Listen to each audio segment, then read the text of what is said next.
Jumpa kita kali ini dalam mata kuliah Sosiologi Pembangunan dengan bahasan materi peran negara dan masyarakat dalam pembangunan.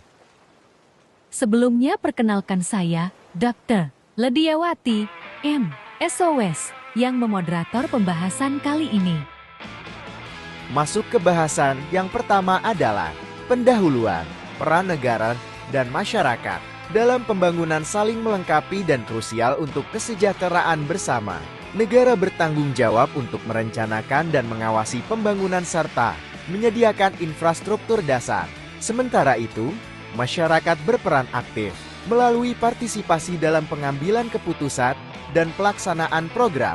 Sinergi antara keduanya penting untuk menciptakan pembangunan inklusif dan berkelanjutan, memastikan upaya pembangunan mencapai sasaran secara efektif dan efisien. Adapun peran negara atau pemerintah dalam pembangunan adalah, menurut Awaludin dalam Cokromi Jojo tahun 1995-18, mengklasifikasikan berbagai peran pemerintahan ke dalam 3 kelompok, yakni titik 2. A. Fungsi pengaturan. Dalam hal ini dapat berupa penentuan kebijakan, pemberian pengarahan dan bimbingan, pengaturan melalui perizinan, serta pengawasan. B. Pemilik sendiri dari usaha-usaha ekonomi atau sosial yang penyelenggaraannya dapat dilakukan sendiri atau swasta. C.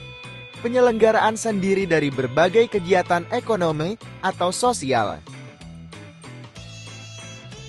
Adisasmita tahun 2006-11 menjelaskan bahwa peran pemerintah dalam pembangunan meliputi penyampaian pesan, pengarahan partisipasi masyarakat, dan penyaluran aspirasi.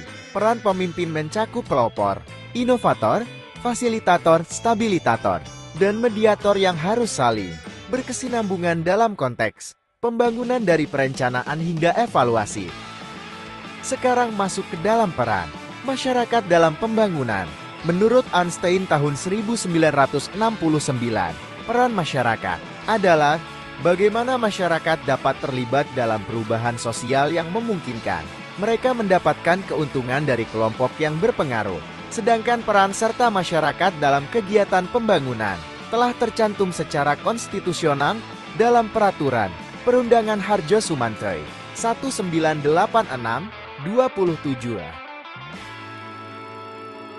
Peran serta masyarakat ini merupakan kemitraan di antara para stakeholder khususnya pemerintah, swasta, dan masyarakat dalam proses pembangunan yang dikenal dengan konsep Public-Private Partnership. Hal yang paling mendasar yang perlu dilakukan untuk mencapai konsep tersebut adalah perlu dilakukan pengambilan kekuatan masyarakat dalam proses pengambilan keputusan dalam pembangunan.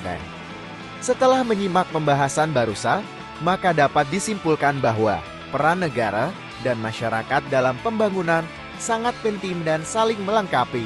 Negara mengatur kebijakan dan pelaksanaan pembangunan, menyediakan infrastruktur, pendidikan, dan layanan kesehatan, serta menciptakan iklim investasi.